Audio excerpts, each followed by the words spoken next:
അപ്പോൾ അള്ളാഹു സുബ്ഹാനഹു വ തആല കൽപ്പിച്ചത് അംഗീകരിക്കുന്നവനാകണം, അള്ളാഹു വിരോധിച്ചതിൽ നിന്ന് വിട്ട് അകലുകയും വേണം. അതാണ് അള്ളാഹ്ക്ക് കീഴ്പ്പെടൽ. ഇസ്ലാം എന്ന് പറഞ്ഞാൽ തന്നെ എന്താ? ഇസ്ലാം എന്ന് പറഞ്ഞാൽ എന്താ?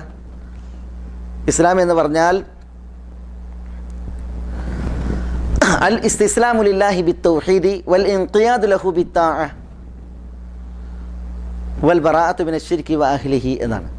അൽ ഇസ്തിസ്ലാമു ലില്ലാഹി ബിത്തൗഹീദി, തൗഹീദ് കൊണ്ട് അള്ളാഹ്ക്ക് കീഴ്പ്പെടുക.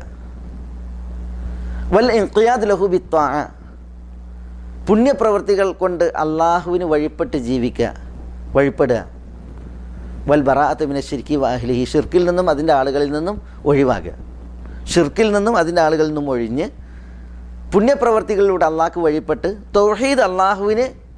തൗഹീദിലൂടെ അള്ളാഹ്ക്ക് കീഴ്പ്പെട്ട് ജീവിക്കണതിനാണ് ഇസ്ലാം എന്ന് പറയുക.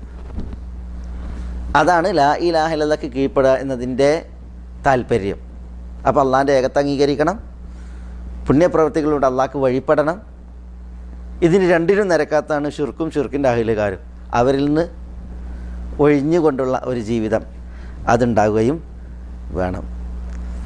അത് ഈ വിഷയത്തിൽ നമ്മൾ മനസ്സിലാക്കേണ്ടതാണ്.